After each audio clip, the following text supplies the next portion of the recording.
Aleluia. Glória a Deus, queridos. Eu não posso me empolgar muito porque eu esqueço que eu estou grávida. Isso é a primeira coisa, né? E assim, eu perco a noção do que eu faço aqui, gente.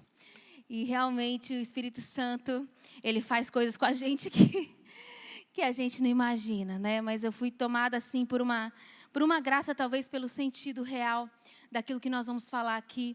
Então nós decidimos por essa série, a série Eclésia, né? Porque eu tenho certeza que se eu perguntar para você, querido, né, meu querido, minha querida, meu irmão, minha irmã, como você definiria a palavra igreja? Como você definiria ser igreja? Como você definiria isso? O que é igreja para você? Por que você está aqui hoje, né? O que é ir à igreja? O que é frequentar uma igreja? O que é fazer parte de uma igreja? Eu tenho certeza que cada um aqui talvez responderia essa pergunta de uma forma diferente do outro. Porque a gente vai responder essas questões de acordo com a nossa história, de acordo com as nossas experiências do passado, de acordo com a nossa experiência religiosa que a gente já teve ao longo da nossa vida. Então, essa resposta ela é cheia de significado com base no que nós vivemos. Mas se eu tenho certeza de uma coisa, se a gente desse oportunidade para cada um aqui pegar o microfone e falar o que é igreja para você, o que significa ir à igreja, por que você vem à igreja, o que significa ser igreja, eu tenho certeza que todas as definições que nós falássemos aqui ainda seriam muito pequenas, perto do verdadeiro significado do que é ser igreja. Eu tenho certeza que ainda ia ser vazio perto de toda a grandeza que carrega essa palavra. Eclésia, né, como é o tema aí dessa série, ela é uma palavra de origem, essa palavra é uma origem grega, né, quando a palavra de Deus diz, tu és Pedro, e sobre essa pedra eu edificarei a minha igreja. Essa palavra igreja, ela vem do grego eclésia. E para os gregos, né, eles costumavam usar essa palavra para falar de uma assembleia de pessoas que se separavam, né, da comunidade e elas tinham uma influência fora para decidir questões públicas, para decidir questões, né, da sociedade, para opinar, muitas vezes para checar se tudo o que estava acontecendo no governo estava limpo, né, estava correto. Então, era esse o motivo que era usado esse termo eclésia. E nesse momento, né, a palavra de Deus, ela traz igreja, fazendo esse comparativo, né, com eclésia. A palavra no original é eclésia. E sabe, queridos, isso tem tudo a ver com o propósito de Deus para a nossa vida, para a vida da igreja. Muitos falam chamados para fora, né, eclésia chamados para fora. É verdade, faz sentido. Nós somos chamados para fora, mas o significado é muito mais profundo do que isso. Os gregos, eles usavam esse termo para falar sobre pessoas que eram dotados de uma autoridade, eles se reuniam e eles exerciam uma influência fora. E eles podiam tocar nas questões públicas, nas questões da sociedade. E veja como isso é poderoso quando a gente traz essa realidade para a nossa vida como igreja, para o nosso chamado como igreja. Igreja, queridos, é quando nós somos comissionados por Deus através desse Espírito Santo que nós recebemos quando nós dizemos sim a Jesus. A palavra de Deus diz que quando nós recebemos sim, nós dizemos sim a Deus, nós recebemos o Espírito Santo de Deus. E esse Espírito Santo nos empodera para fazer parte de um corpo. Esse corpo é o corpo de Cristo. Então a eclésia não diz respeito a uma pessoa individualmente. Verdade, nós somos templo do Espírito Santo. Nós somos indivíduos cheios, então onde nós estivermos, ali o Espírito Santo está e podemos fazer a diferença. Mas esse termo eclésia, a igreja é o ajuntamento dos cristãos. É a força que existe quando nós nos unimos com o mesmo propósito, impelidos pelo Espírito Santo a caminhar e a fazer a vontade de Deus e a exercer o poder do Espírito Santo lá fora, nas esferas, na sociedade, aonde nós estivermos plantados. E isso é uma quebra de paradigma. Porque muitos acham que vir à igreja é vir num prédio, e isso é bíblico. A Assembleia dos cristãos, a Assembleia dos salvos se reúnem nesse lugar para serem abastecidos, cheios, viverem em comunhão e tantas coisas que vamos falar aqui.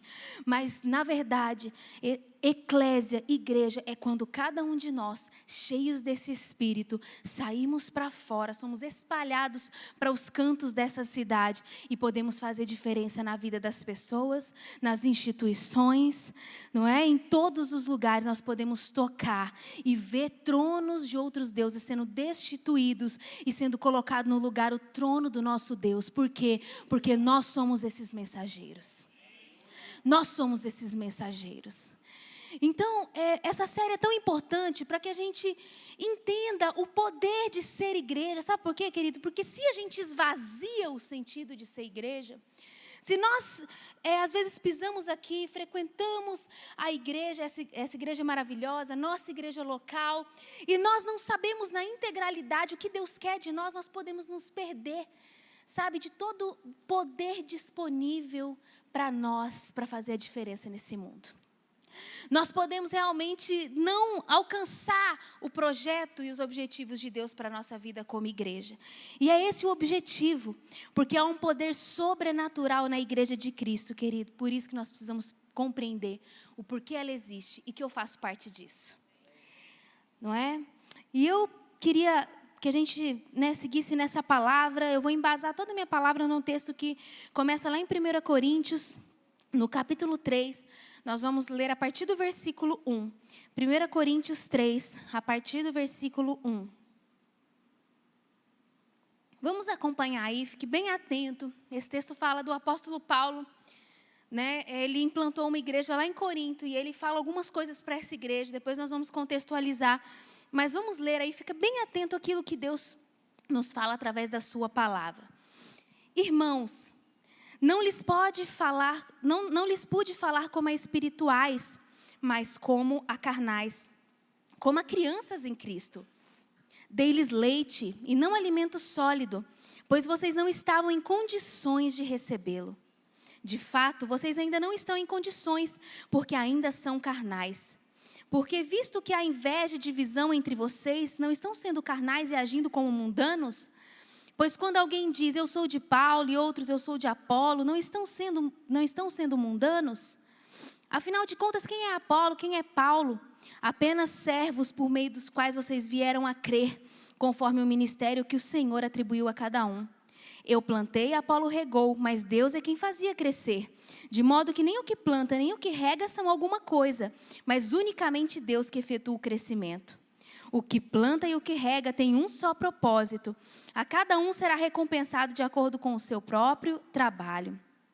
Pois nós somos cooperadores de Deus. Vocês são lavoura de Deus e edifício de Deus. Conforme a graça de Deus que me foi concedida, eu, como sábio construtor, lancei o alicerce e outro está construindo sobre ele. Contudo, veja cada um como constrói, porque ninguém pode colocar outro alicerce além do que já está posto, que é Jesus Cristo. Se alguém constrói sobre esse alicerce usando ouro, prata, pedras preciosas, madeira, feno ou palha, sua obra será mostrada, porque o dia atrará a luz, pois será revelada pelo fogo que provará a qualidade da obra de cada um.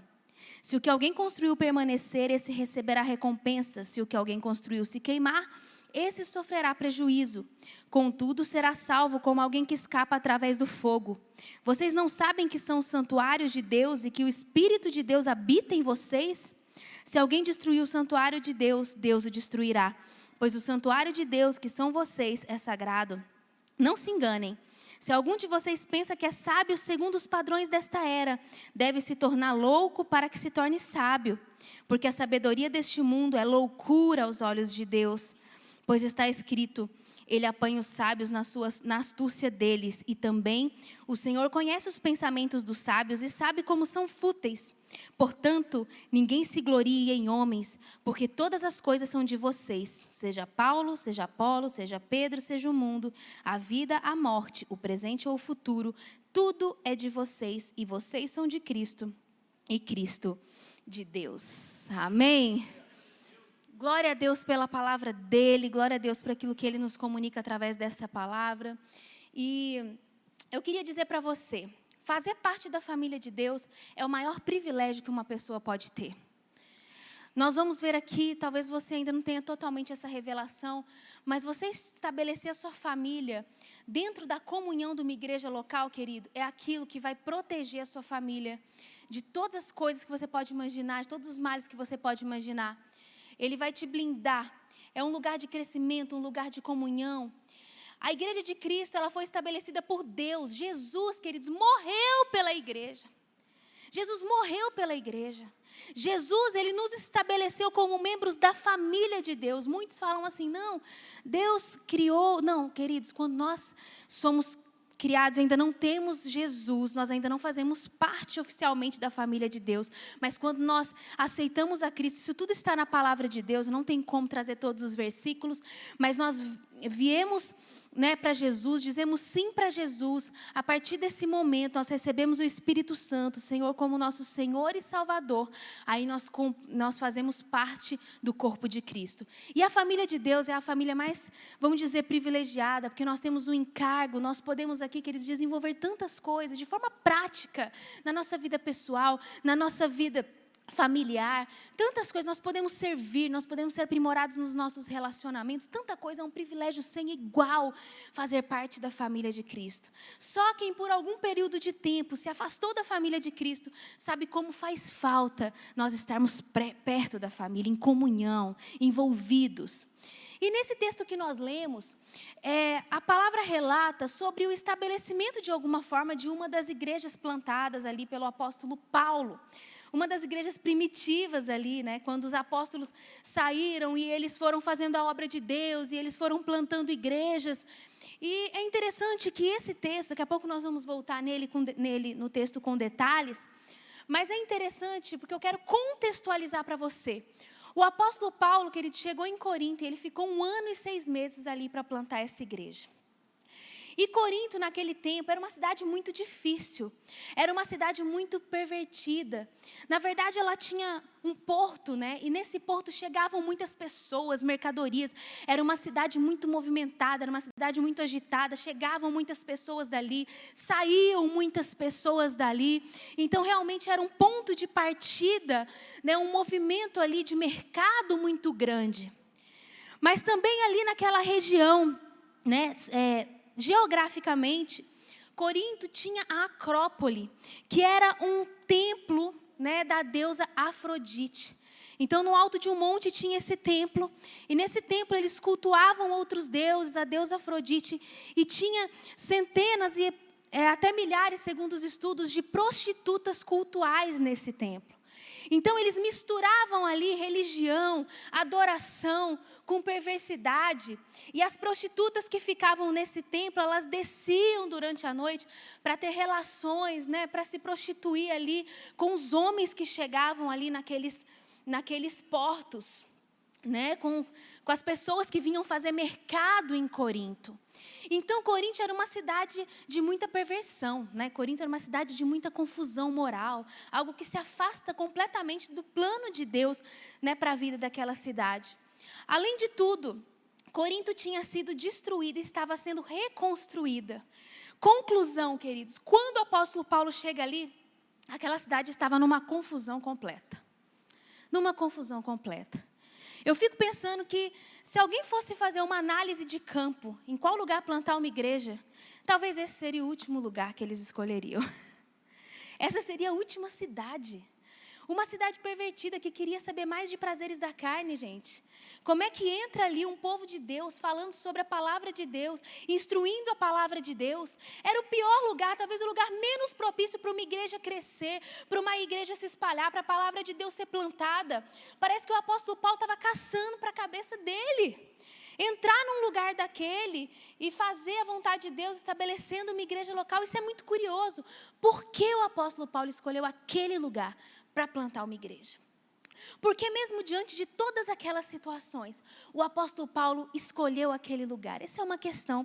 E eu vou te falar alguns motivos, talvez, que o apóstolo Paulo escolheu aquele lugar. Primeiro, que é uma razão geográfica. O apóstolo Paulo sabia que ali chegava e saía muita gente. Então, a palavra lançada ali se espalharia muito rápido. Veja a perspectiva do apóstolo Paulo. Veja como ele pensava. Por quê, queridos? Porque ele tinha o real significado da palavra eclésia plantado dentro do seu coração. O apóstolo Paulo não estava buscando conforto e um trabalho fácil. Ele estava buscando fazer a vontade de Deus. Ele sabia o poder que estava sobre ele para entrar em lugares áridos, escuros e fazer a luz de Jesus penetrar naquele ambiente e fazer toda a diferença. Entende? Quantas vezes eu e você olhamos para lugares escuros, sujos e pensamos assim: esse lugar não é o melhor lugar para eu entrar com a palavra de Deus. Esse lugar não é o melhor lugar para eu fazer a diferença. É muito difícil, pessoas de coração duro, pessoas de coração difícil. O apóstolo Paulo não pensou assim, não. O apóstolo Paulo pensou: esse é o lugar para eu entrar. Esse é o lugar que eu entrar. Porque não sou eu que faço, é o Espírito Santo que faz crescer, logo nós vamos ver isso.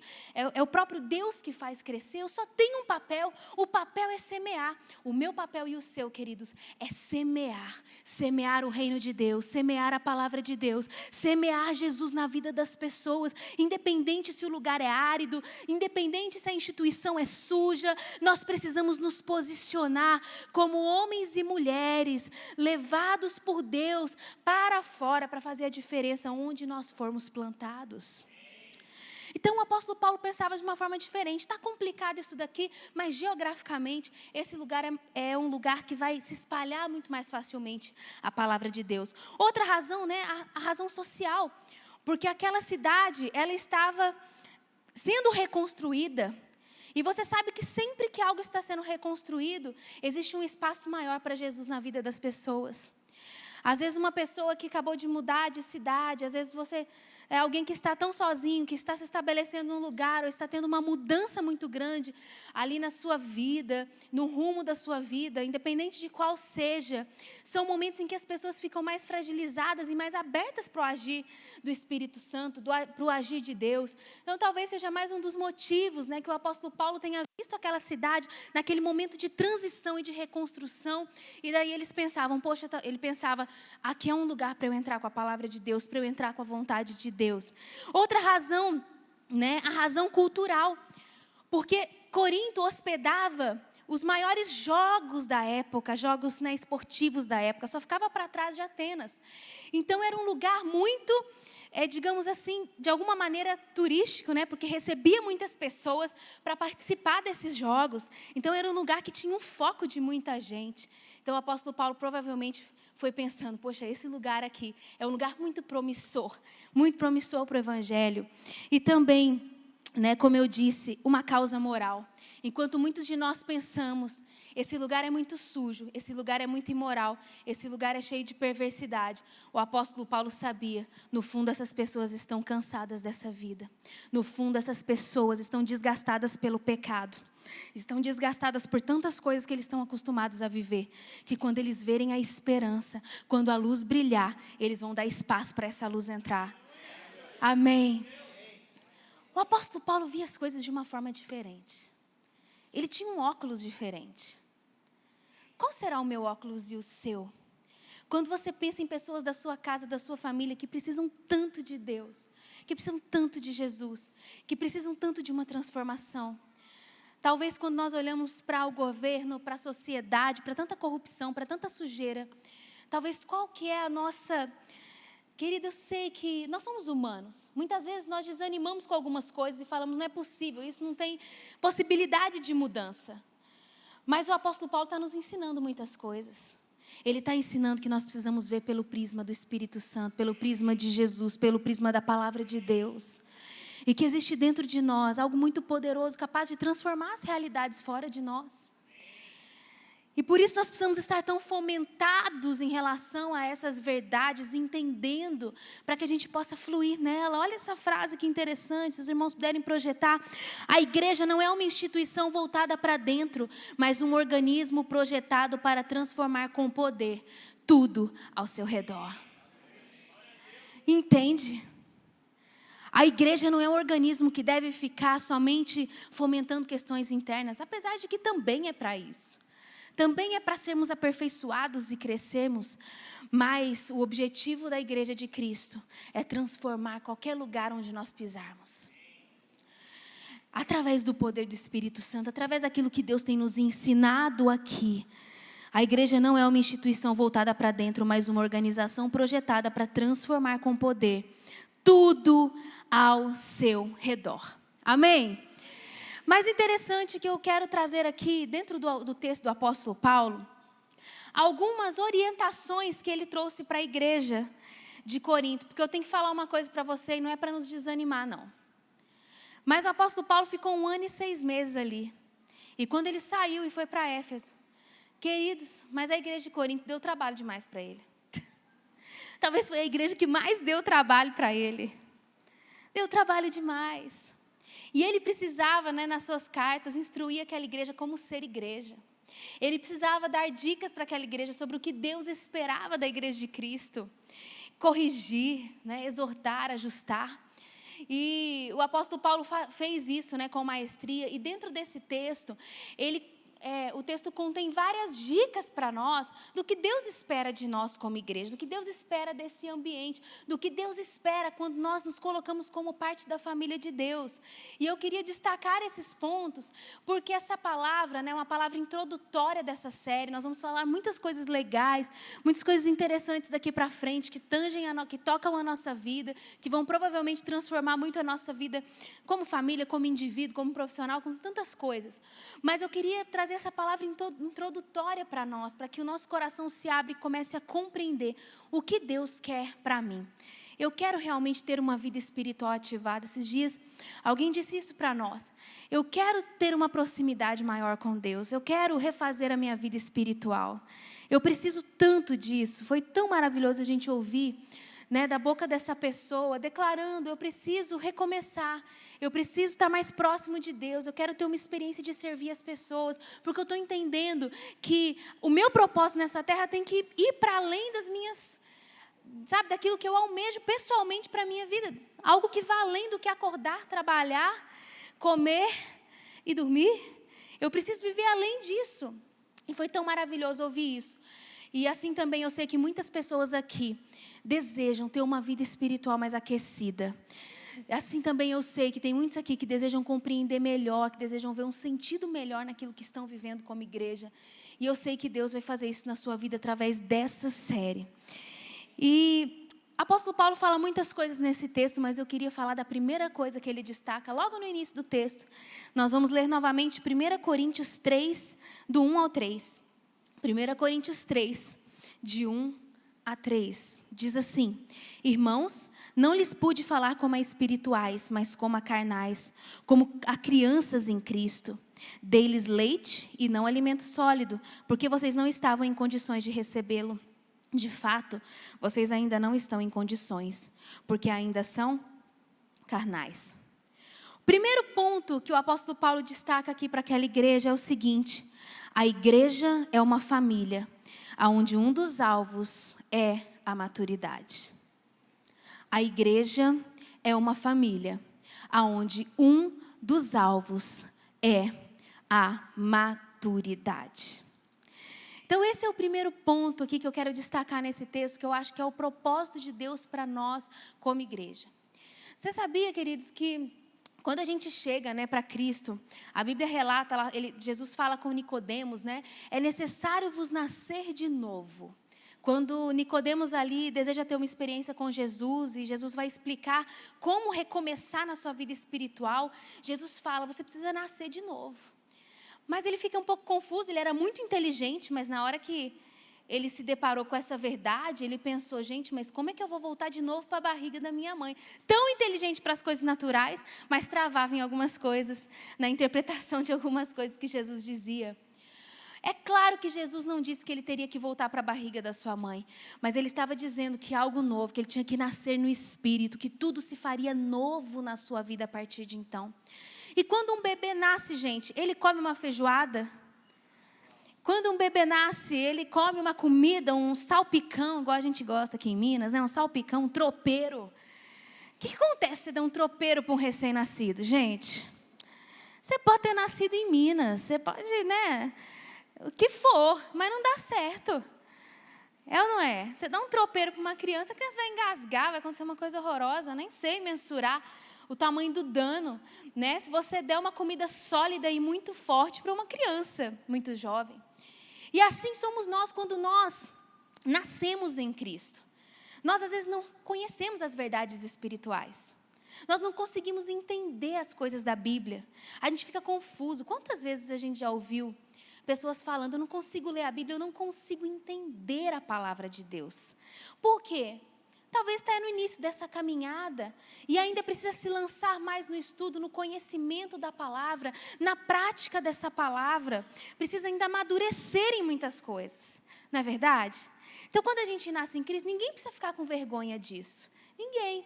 Não é? Às vezes eu não sei abrir a Bíblia, nunca abri a Bíblia, nunca li a Bíblia, não conheço histórias bíblicas, não conheço aquilo que Jesus fez na cruz, não conheço histórias que vão edificar tanto a minha vida ainda, mas a partir dali começa uma história nova na minha vida. Eu começo a conhecer aquilo que a palavra de Deus diz, e através da palavra vão se descortinando para mim verdades espirituais que Deus quer que eu viva, não é? E aí o Espírito Santo começa a refazer a nossa história, a nossa vida, os nossos olhos abrem e a gente começa a ver na palavra de Deus um fantástico manual para diversas áreas da nossa vida que a gente precisa aprender e nunca vai se esgotar esse conhecimento. Nunca vai se esgotar a nossa necessidade de aprendizado. Nunca. Mas nós precisamos dar passos em maturidade. E o apóstolo Paulo está exortando ali aquela igreja de Corinto. Sabe por quê? Porque eles estabilizaram. Eles permaneceram tomando só leitinho. Você que tem filho, você ia ficar feliz se o teu filho chegasse com 5, 10, 15 anos, 20 anos e continuasse tomando leitinho, gente? E não conseguisse mastigar uma comida sólida e ficasse dependente de você para tudo, você ia ficar feliz? Nenhum pai fica feliz com algo assim, porque o sonho, o desejo de um pai é que o filho se desenvolva. É que o filho cresça, é que o filho ganhe autonomia, não é? É que o filho faça uma família. Até os pais mais ciumentos, eu tenho certeza que desejam que suas filhas casem e tenham uma família abençoada. Mas que o coração bata forte, seja difícil administrar, né, o casamento da sua princesa. Mas todo pai quer que uma filha constitua família, quer que o seu filho constitua uma família, seja independente. Ninguém quer que o filho pare na maturidade, estacione na maturidade. Mas a verdade, queridos, que eu quero falar com muito carinho, é que muitos cristãos estacionam na maturidade. Muitos cristãos param de crescer. Muitos cristãos não dão seguimento no seu crescimento espiritual. E isso é muito danoso. É muito danoso, porque é de se esperar uma pessoa que acabou de conhecer a Cristo, ainda não leu a palavra de Deus, ainda não conhece as verdades espirituais, mas não é de se esperar que um cristão de 3, 4, 5, 6, 10, 15 anos ainda seja tão bebezinho na fé que ainda não consiga deglutir, né, um tropeiro espiritual. Uma feijoada espiritual, que ainda não consiga compreender as verdades espirituais da palavra de Deus. Deus não espera isso da sua igreja. Deus não espera isso da minha e da sua vida como cristãos. Não espera. Não é normal. Não é normal um cristão que não se dedica a conhecer a palavra de Deus. Não é normal. E a maturidade não vem meramente por conhecer a palavra de Deus. A maturidade vem por conhecer e praticar a palavra de Deus. E praticar. Porque eu já vi muitas pessoas que não têm nem Jesus na sua vida e que conhecem a Bíblia muito bem. O que faz a diferença na nossa vida é quando nós conhecemos a palavra de Deus, quando nós aplicamos na nossa vida e quando Jesus não é apenas o nosso Salvador, mas Ele é o nosso Senhor.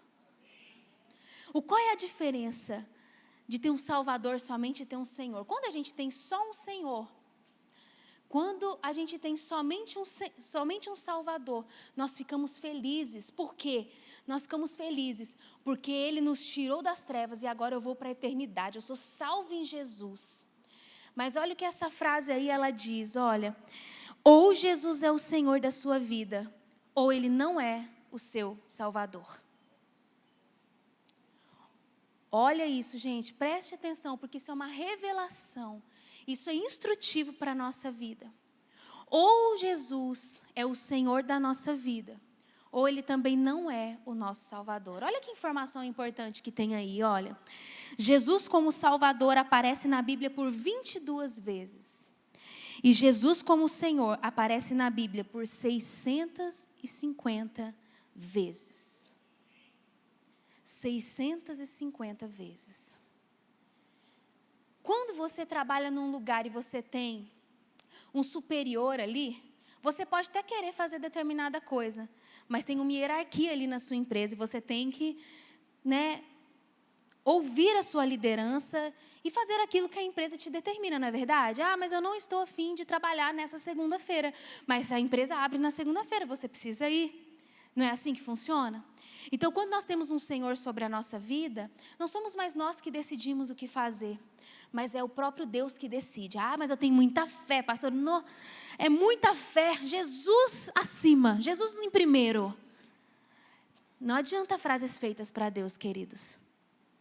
Nós precisamos conhecer a palavra de Deus e ver se realmente o manual está se tornando a nossa regra de fé e prática. E é isso que Deus quer da sua igreja. A Bíblia é recheada de princípios. Ah, mas eu acho isso. Queridos, não é mais o que eu acho quando eu tenho um Senhor. Agora é o que o Senhor acha. Agora é o que Deus acha. Ah, mas eu estou com vontade. Não é mais o que eu estou com vontade, é o que o Senhor quer. Porque o que eu estou com vontade é muito passageiro, rápido. Mas o que Deus quer, isso é muito poderoso e vai gerar frutos eternos na minha vida. Entende? Então, quando a gente faz parte de uma igreja local aqui, é maravilhoso porque a gente conhece pessoas, a gente relaciona com pessoas, a gente faz amigos, a gente tem uma sensação, eu estou aliviado, por quê? Já fiz a minha parte na semana, bati meu cartão e consegui, receber uma palavra, já santificou minha alma e agora eu estou blindado. Ei, queridos, o que blinda a nossa alma o que blinda a nossa alma e a nossa vida é ter o Senhor como Salvador, mas como Senhor. O que blinda, vou dar um exemplo, o que blinda a minha vida financeira, por exemplo, ela está debaixo dos princípios da palavra de Deus e de uma boa administração, de generosidade, fidelidade e boa administração. Não adianta, você vai me entender, eu vir aqui receber uma oração, Deus abençoa, Senhor, que tudo se resolva, mas se eu não estou blindando essa área da minha vida com a palavra de Deus. Eu quero que os meus filhos sejam uma bênção, que eles amem a Jesus. Você está blindando com a palavra de Deus a sua família? Você está ensinando não com as suas palavras, mas com as suas atitudes que seu filho deve amar a Deus? Ou você só está falando porque crianças e filhos não fazem o que os pais falam, eles fazem o que veem os pais fazendo? Eu posso incentivar meu filho de toda forma a amar esse lugar. Mas se eu não priorizo isso, se eu não priorizo a minha comunhão com Deus, se eu não priorizo o conhecimento da palavra, momentos de oração em família, se eu não valorizo a espiritualidade dentro do meu lar, querida, eu posso repetir, igual um walkie-talkie, nem sei o que é isso, hein? Tô antiga.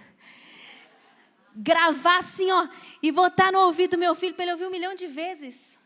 Não vai adiantar.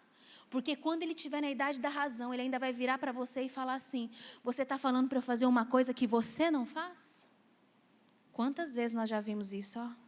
Os filhos chegarem na idade da razão e ainda falarem com os pais, você me ensinou a fazer uma coisa que nem você não faz. Você me ensinou a praticar uma coisa que nem você não pratica. Então, quando nós temos o Senhor como nosso Salvador, nós estamos blindando todas as áreas da nossa vida. E é esse o propósito de Jesus. Se você está aqui, eu quero dizer para você, você pode ter chegado como você está. Não precisa você ser maduro, não precisa você saber abrir a Bíblia, porque você pode olhar o índice, olhar a página, não precisa ficar com vergonha, porque alguém abre lá em João rapidinho. Você pode olhar no índice, qual página que é, abrir lá em João, abrir em Esther na página certinha. Já viu? Tem gente que fica com vergonha. Vai na célula, Esther capítulo 2, aí quem tem mais tempo de fé já abre a Bíblia ali. Aí você fica, misericórdia. Esther está na frente, Esther está atrás, Esther está no meio, Esther está onde? Aí você olha a grossura da Bíblia que o irmão abriu para lá e para cá, para você abrir mais ou menos na mesma direção, para não ficar tão chata. Não precisa ter vergonha. Pode olhar no índice. Existe uma folha na Bíblia que é o índice. Você pode olhar a página lá tranquilo. Não tem problema. Mas o que você tem que ter vergonha, digamos assim, é de passar muitos anos e não ter uma vida de oração e de conhecimento da palavra como prática na sua vida. Isso sim, precisa mudar. E eu creio que essa palavra está te orientando para que você mude isso. Para que você comece a conhecer a palavra de Deus. Comece a entender as riquezas da palavra de Deus. Comece a entender quanto alimento sólido e maravilhoso que tem na palavra de Deus. A imaturidade se revela pela nossa dieta espiritual, queridos. Então nós precisamos ter uma dieta. A nossa dieta espiritual vai definir a nossa maturidade em Deus. A nossa dieta espiritual vai definir a nossa maturidade em Deus. Então, como que tem sido a nossa dieta espiritual? Deus dá muitas oportunidades na igreja local. Nós estamos aqui toda segunda, quarta e sexta orando de 6 às 7 da manhã, fomentando a nossa vida de oração. Eu tenho certeza que todo mundo que está participando desse momento já está amadurecendo espiritualmente, porque é maravilhoso. A gente tem vontade de quebrar o nosso celular quando toca o despertador para a gente vir para cá, mas quando a gente chega aqui e encontra o corpo de Cristo orando, a gente é avivado por algo diferente, por um fogo, por algo que só o Espírito Santo pode produzir. Nós estamos num momento de jejum quanto igreja. Ai, mas para que isso? Só quem está se colocando nessa posição de caminhar em unidade nesse propósito entende o poder que é ter uma dieta espiritual baseada em algumas disciplinas espirituais, leitura da Bíblia, o tempo com Deus na sua família e tantas outras coisas. Amém? Então, queridos, nós precisamos. O apóstolo Paulo diz aqui, ele exorta, eu estou querendo tratar vocês como adultos, mas não está dando porque vocês são muito infantis espiritualmente e não está rolando. Então, essa aí é a primeira dica que o apóstolo Paulo dá através desse texto. A segunda coisa está em 1 Coríntios 3, 3 a 5. 1 Coríntios 3, 3 a 5. E diz assim: porque, visto que a inveja e divisão entre vocês não estão sendo carnais e agindo como mundanos, pois quando alguém diz, eu sou de Paulo e outro eu sou de Apolo, não estão sendo mundanos? Afinal de contas, quem é Apolo, quem é Paulo? Apenas servos por meio dos quais vocês vieram a crer, conforme o ministério que o Senhor atribuiu a cada um. Esse é o segundo ponto que o apóstolo Paulo destaca. E esse ponto é o seguinte: a igreja é uma família e o relacionamento é uma chave. A igreja é uma família e o relacionamento é uma chave. A igreja de Cristo é um dos principais lugares, sabia, para a gente desenvolver os nossos relacionamentos. Se você olhar para o lado aí, tem muita gente diferente de você. Tanto fisicamente, quanto nas ideias, né? Quanto na história de vida, quanto na personalidade. Tem os que são mais agitados, os que são mais carinhosos, os que são mais secos, os que estão mais educados, enfim, tem gente de todo tipo. Tem os que vão pisar no seu calo, de vez em quando. Essa foi velha também, gente, eu falo uns ditados muito antigos às vezes. Que denunciam, né? Mas tem os que vão pisar no seu calo, tem os que vão te chatear, tem os que vão fazer coisa que não te agrada. Olha, oportunidade. Você está aqui num lugar, você precisa de inteligência emocional. Olha para o lado aí, oportunidade para você desenvolver sua inteligência emocional. Queridos, a igreja de Cristo é uma família, é lugar da gente desenvolver o nosso relacionamento. Ah, não, eu gosto de ir na igreja, sentar na cadeira, ouvir a palavra, já sento no fundo, porque daí, quando o pastor dá amém, eu já saio correndo, que é para ninguém me abraçar, que é para ninguém nem precisar me abordar. Olha, se nós temos essa atitude, talvez nós não estamos vivendo na integralidade o que a palavra de Deus diz sobre sermos igreja e desenvolvermos a nossa maturidade. E, aliás, a forma como a gente se relaciona diz muito sobre a nossa maturidade. Diz muito sobre a nossa maturidade espiritual. Então, queridos, está uma oportunidade ímpar na sua célula, né? Nós temos as células aqui que se reúnem nas casas semanalmente. Nós temos, né, o serviço aqui que muitos servem aqui na igreja local e você precisa lidar com outras pessoas.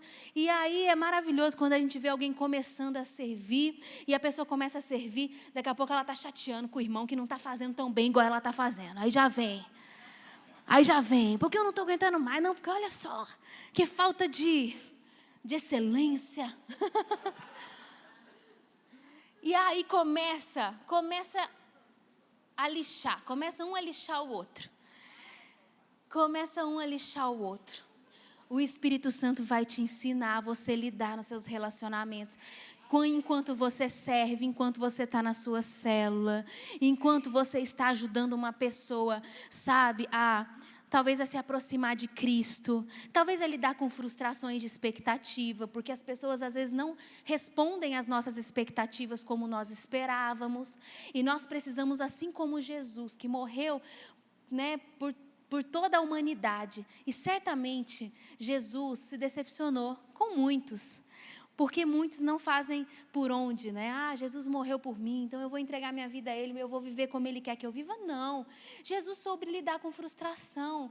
Quando Jesus sentou na mesa, esses dias eu vi uma coisa muito engraçada, né? Que quando Jesus foi participar da ceia, aí o pessoal brinca, uma brincadeira, tá bom, gente? E ele chegou no restaurante e falou assim, eu quero uma mesa com 26 lugares, né? E aí o garçom olhou assim e falou, mas você está somente com 13 pessoas. E aí Jesus fala assim, não, mas é porque nós vamos sentar todo mundo do mesmo lado da mesa, porque as fotos da ceia, tá todo mundo do mesmo lado, não tá, gente? Aí eu ri demais com isso, mas o que a palavra de Deus, você entendeu o que eu disse, gente? Tem gente rindo, tem gente assim. Como é que chama o ator que pintou, o artista que pintou o quadro? Eu ia falar Michelangelo, mas eu sou mestre em errar os nomes. Leonardo da Vinci? Tá, é ele, essa pessoa. Ele pintou o quadro, né? E aí tá todos os discípulos aqui, Jesus no meio, né? E aí a gente pensa, para eles saírem daquela forma na foto, a mesa tinha que ter 26 lugares, entendeu, gente? Porque eles ocuparam só os lugares daqui, tava todo mundo sentado, ok? Entendemos? Se não, você pode perguntar a pessoa do seu lado para te explicar. Olha, e aí o que acontece? Jesus, quando ele senta na mesa, ele já sabia que um ali ia traí-lo. Ele já tinha conhecimento que ele estava fazendo uma obra que tinha traidores ali no meio. Jesus, ele tinha essa capacidade, querido, de lidar com frustração. E ele quer nos ensinar também. Então, viver, né, a vida no corpo de Cristo é uma oportunidade ímpar para a gente se aperfeiçoar no servir, no perdoar, no amar e compreender pessoas diferentes de nós.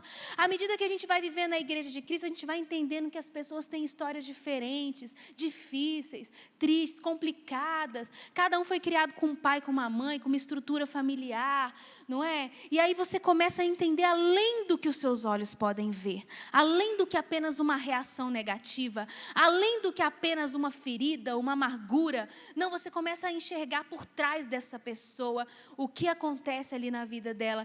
E isso só pode ser gerado, né, uma oportunidade ímpar no corpo de Cristo. Mas sabe de uma coisa, queridos? Muitas vezes na nossa própria família tem desavença, tem problema, é um brigando com o outro, é um lixando o outro, é desentendimento entre irmãos. E na hora que a gente chega na igreja local, a gente acha que tem que ser tudo brilhante e perfeito. E não vai ser assim, porque nós somos uma família. Onde tem homens, tem imperfeição. E o que Deus faz é nos aperfeiçoar no meio dessas imperfeições. É nos amadurecer nos relacionamentos, no meio das diferenças. É isso que Deus faz e Deus está fazendo com você. Eu tenho certeza que muitos aqui já estão nesse processo. Estão. Mas glória a Deus por isso. E olha, né, essa frase interessante, olha, um cristão imaturo nos relacionamentos gera um impedimento ao seu crescimento espiritual. E uma igreja imatura nos relacionamentos investe tanto tempo resolvendo problemas internos que se perde da sua principal missão. Olha isso. Por isso é tão importante que nós nos desenvolvamos nos nossos relacionamentos. Por isso é tão importante. Porque à medida que a gente se desenvolve, nós conseguimos tirar o foco de coisa pequena, gente, e avançar para aquilo que Cristo quer de nós. E olhar para coisas mais importantes. E deixar algumas coisas de lado. E falar, não, isso é pequeno demais. Eu consigo passar por cima disso. Eu consigo servir, eu consigo fazer. Eu consigo ajudar essa pessoa. Eu consigo relevar, eu consigo perdoar o que ela fez para mim. Eu consigo resolver as coisas conversando. Eu não preciso ficar emburrado. Eu não preciso me fechar. Eu posso não desistir, mas prosseguir em conhecer o Senhor e amadurecer através de relacionamentos. Porque não tem jeito. Quando a gente fala de eclésia, quando a gente fala de igreja, quando a gente fala de ajuntamento de cristãos, nós falamos de relacionamento. Jesus aprendeu a lidar com discípulos super diferentes entre si. Super diferente. Depois você assiste a série The Chosen. Se você quer ligar um programa, uma série na sua casa para edificar a sua família, assista com toda a sua família a série The Chosen. D-H-E. Chosen, C-H-O-S-E-N, o escolhido em inglês. Assista a série The Chosen com a sua família. Você vai ver seus filhos se quebrantando, sendo tocados por Deus e você também. É maravilhoso, gente. Vai na minha que vocês vão me agradecer, tá? Em 1 João 3,18 diz assim: filhinhos, não amemos de palavra nem de boca, mas em ação e em verdade. E em verdade. E eu queria ler Romanos 12, no 14 ao 21. Olha o que diz aí. Eu quero que você ouça esse texto, que você leia esse racista, que você leia esse texto com atenção no que ele fala. Olha isso, abençoem aqueles que os perseguem.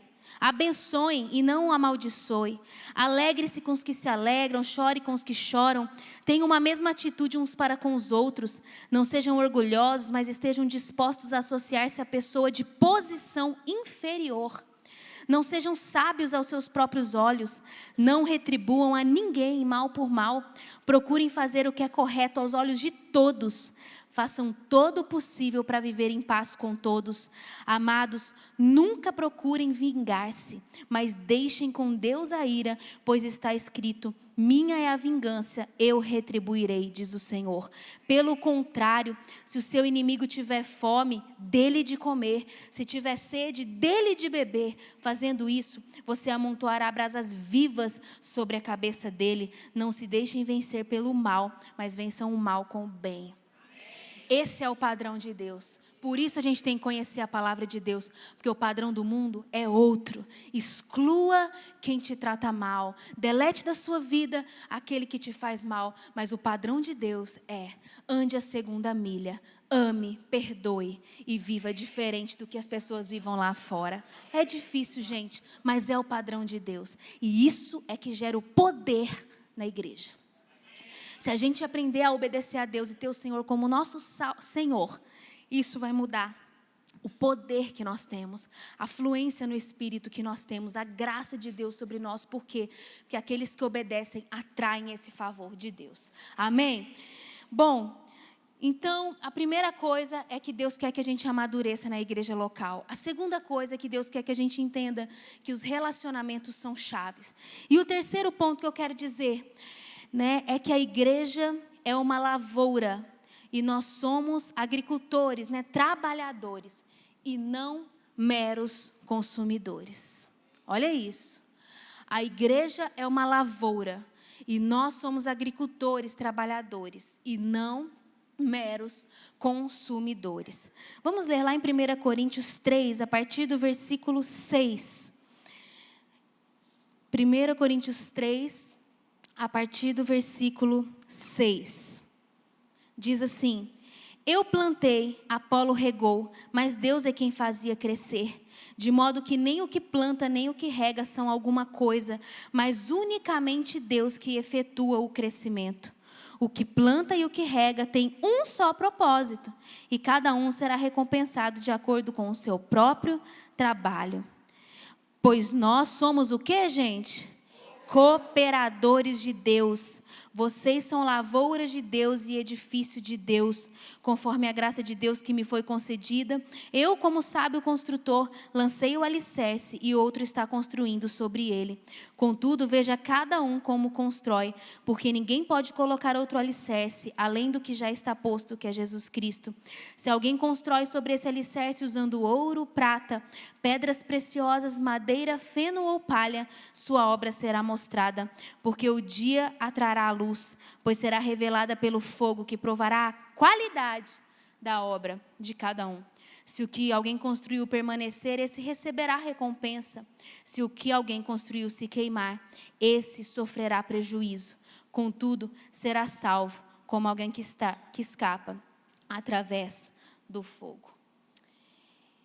Então, o que está dizendo aí? O apóstolo Paulo está falando que a igreja é uma lavoura. Aí você chega e fala, pastora, mas eu achei que eu ia vir só para ouvir uma palavra, para ser abençoado, receber uma bênção, um milagre e sair daqui leve. Amém. Também. Também. Deus renova as nossas esperanças nesse lugar, gente. Eu recebi tantos milagres. Para você que não sabe, nós tentamos 10 anos engravidar. Tínhamos diagnósticos negativos. E o Davi está aqui crescendo. Já estou no 6º mês de gestação. Amém?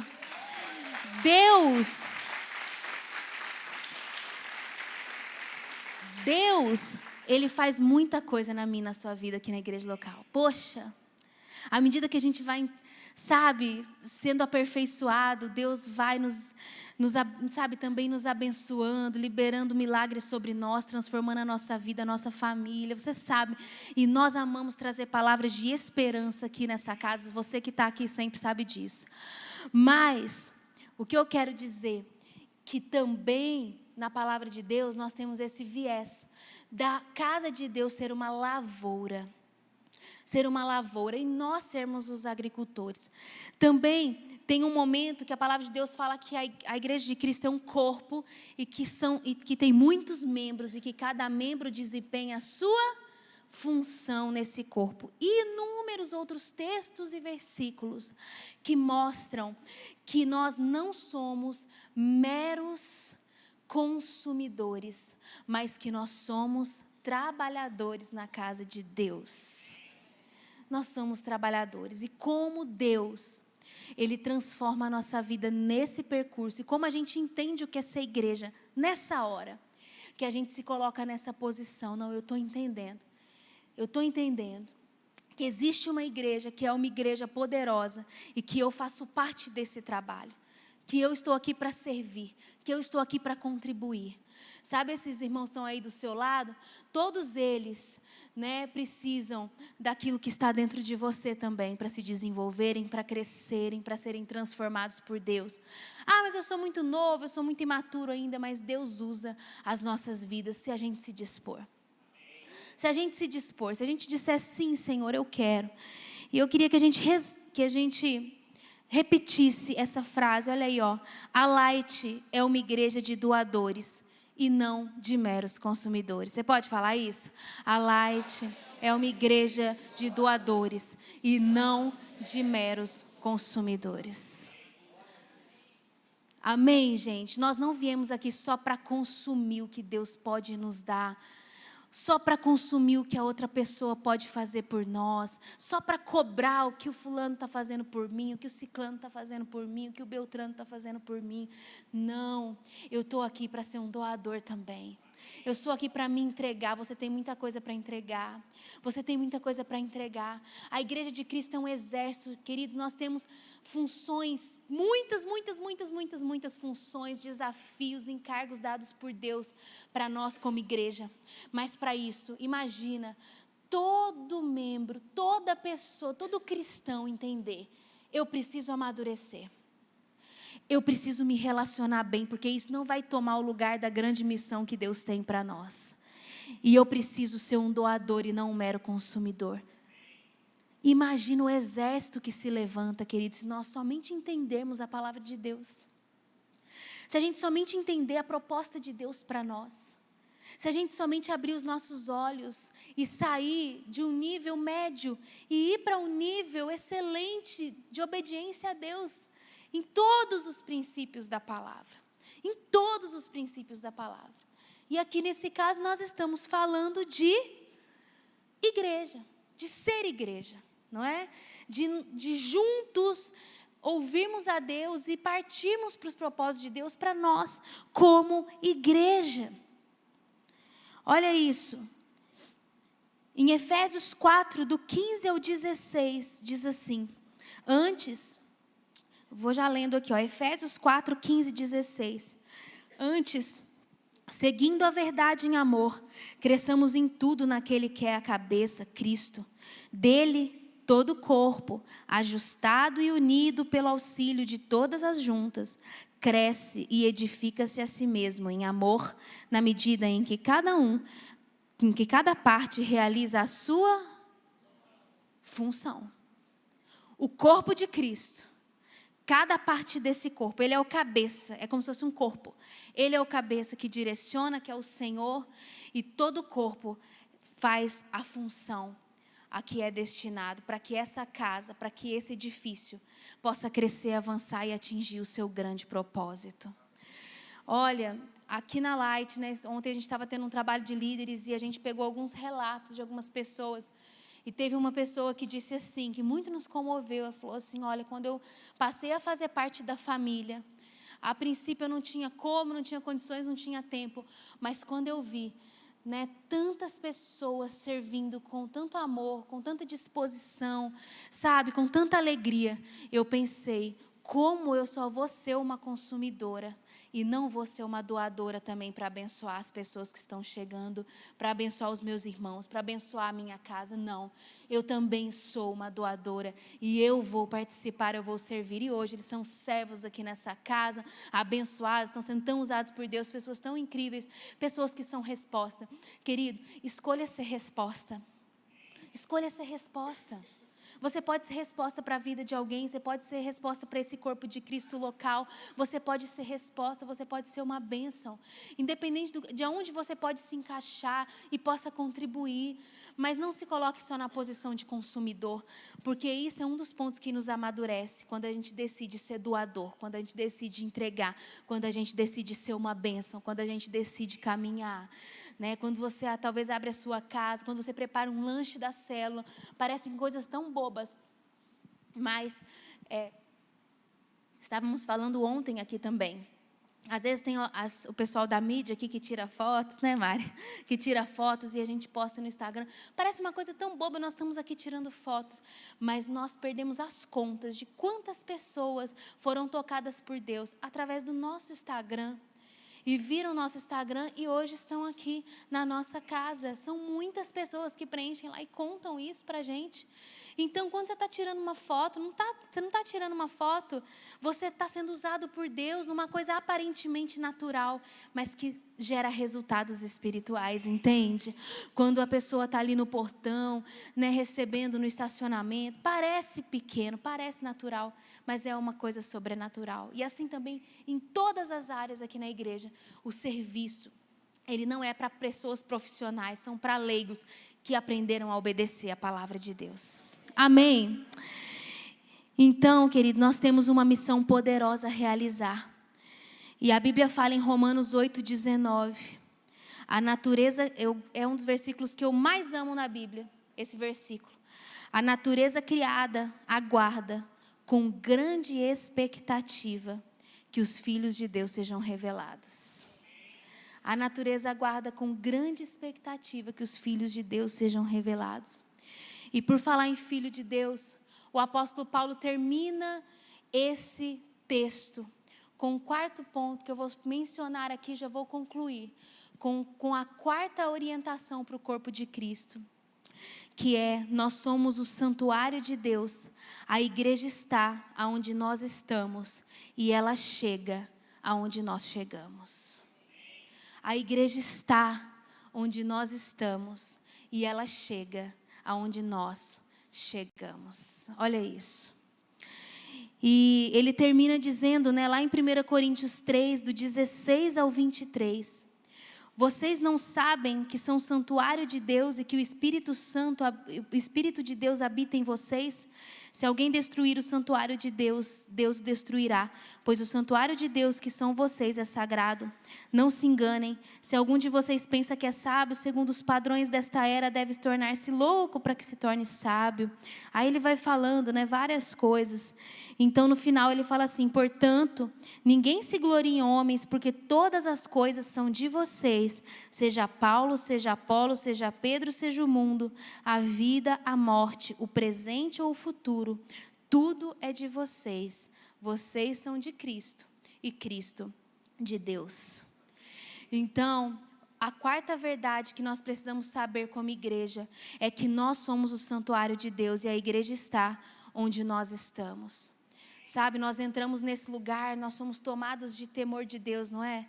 Nós queremos nos santificar, ser educado com as pessoas, ser bonitinho, fofinho e tudo. Mas, queridos, quando você pisar fora daqui, entenda que o desafio é ainda maior. Seja ainda mais cheio de princípios lá fora. Seja ainda mais cheios, sabe, do fruto do Espírito lá fora. Seja ainda mais cheio de compaixão lá fora. Seja ainda mais cheio da graça de Deus lá fora. Seja ainda mais cheio do poder de Deus lá fora. Porque a igreja está onde você está. E ela se estabelecerá onde você se estabelecer. Porque esse texto e muitos outros da palavra de Deus falam que nós não podemos destruir o nosso corpo, porque ele é morada do Espírito Santo de Deus. Os nossos olhos, aquilo que a gente fala, aquilo que a gente vê, a forma como nós agimos, as coisas que nós praticamos, elas falam muito sobre a igreja de Cristo, falam muito sobre Jesus. E tem uma frase muito conhecida que diz assim: você será a única Bíblia que muitos terão a oportunidade de ler. Você será a única Bíblia que muitos terão a oportunidade de ler. Eu quero dizer algo para você, querido. Você é portador do Espírito Santo de Deus se você já aceitou Jesus como seu Senhor e Salvador. E se você não aceitou, você pode fazer isso hoje, falar: Senhor, eu quero aceitar esse Deus para ter essa transformação, esse poder, para eu ser realmente salvo, mas para fazer parte desse exército. A igreja, queridos, é uma lavoura e nós somos trabalhadores agricultores. A igreja tem a missão de edificação entre nós aqui. Mas a igreja tem a edificação de ser militante. É como se fosse um exército marchando para conquistar um grande objetivo, que é fazer o reino de Deus conhecido nesse mundo. A banda pode subir, por favor. E aí, queridos, o que acontece? Muita coisa está acontecendo nesse mundo, não é verdade? Quanta atrocidade, quanta coisa ruim, quanta coisa difícil. Eu não quero nem repetir esse caso, mas esses dias entraram numa escola, fizeram um massacre horrível, terrível, não é verdade? Coisa que dói nosso coração. Hoje nós olhamos, as instituições estão corrompidas, infelizmente. Muitas instituições corrompidas. Mas eu quero lembrar cada um de nós, lá no início dessa palavra, que o apóstolo Paulo, quando viu a sujeira, quando viu a escuridão, quando viu um lugar sem sal, ele pensou na verdade de Deus sobre nós. Vós sois a luz do mundo. Não se esconde uma luz embaixo de uma mesa, embaixo de um lugar, onde ela não vai ser apreciada. Vós sois o sal da terra. E se você não for derramado sobre essa terra, a terra vai perder o sabor. A terra, ela não vai ter o sabor que Cristo deseja que ela tenha. E nós estamos, queridos, aqui para compreender isso nesses dias. Se você sair daqui entendendo.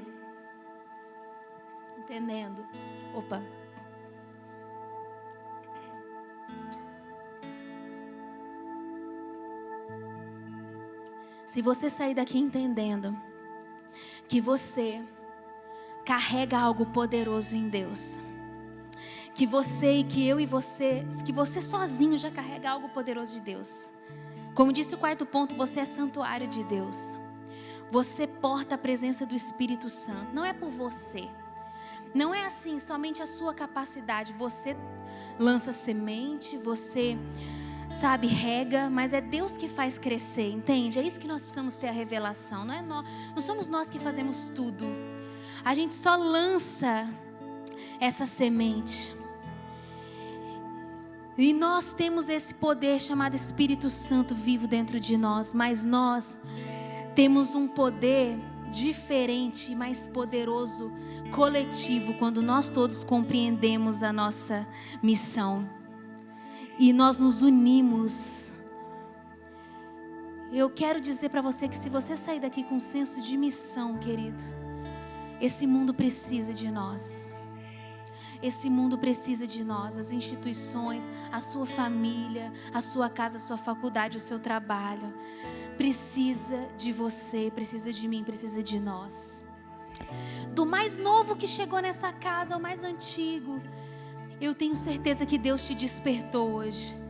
Ele está nos instruindo como ser igreja para aumentar, sabe, o poder, a graça presente no nosso interior, na nossa presença. Mas Deus, Ele quer nos usar. E à medida que nós somos igreja, nós não só somos resposta para os de fora, mas nós começamos a ver coisas acontecendo na nossa vida que jamais aconteceriam pela nossa própria força. Você está tentando muito algumas coisas pela sua própria força?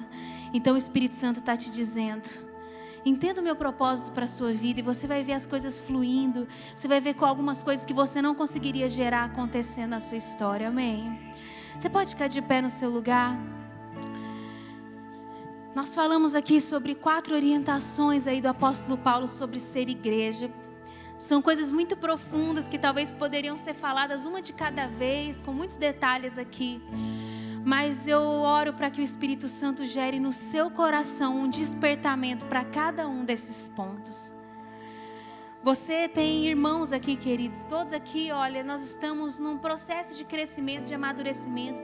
Não tem ninguém perfeito aqui, não tem ninguém, sabe, mas tem homens e mulheres dispostos a serem mais parecidos com Cristo a cada dia, conhecerem mais a Jesus a cada dia. Mas eu quero focar agora nesse momento no poder que há sobre as nossas vidas como igreja. Para que a gente entenda, porque nós cremos que nos próximos anos, nos próximos dias, nos próximos tempos, já está acontecendo isso, tá? Mas nos próximos anos, queridos, nós temos orado ao Senhor. Nós não nos contentamos de não ver a sociedade sendo impactada pela parte que nós somos como igreja local do corpo de Cristo. Nós somos uma parte do corpo de Cristo na terra, em Belo Horizonte. Mas pela misericórdia e graça de Deus, nós sempre fomos uma igreja séria, sempre fomos uma igreja que pregou a palavra de Deus, sempre fomos uma igreja que buscou a Jesus. E isso é maravilhoso. Mas Deus tem algo a mais para nós. Deus quer nos levar. Deus quer nos levar para as esferas. Deus quer nos levar, sabe, para ser usados para a transformação desse mundo. E sabe o que a palavra de Deus diz? Tu és Pedro. Foi falado isso para Pedro, né? No versículo: tu és Pedro, e sobre essa pedra eu edificarei a minha igreja. Quando fala Pedro, muitos acham que é a figura de Pedro, né? Pedro. Mas na verdade Deus está comunicando ali, né? A palavra de Deus quer comunicar ali que Deus estabelece a sua igreja em cima de pessoas comuns, através do poder do Espírito Santo. Tu és Pedro, tu és você que está aqui nesse dia, nessa manhã. Você que está aqui ouvindo essa palavra, você que está ouvindo essa palavra pelo YouTube também. Você, Maria, João, você é a pedra sobre a qual Deus quer estabelecer a igreja dele nesse mundo. Mas esse versículo termina da seguinte forma: tu és Pedro, sobre essa pedra eu edificarei a minha igreja. E as portas do inferno não prevalecerão sobre ela. E é isso que eu quero declarar aqui nesse dia. Pode aplaudir e se encher do Espírito.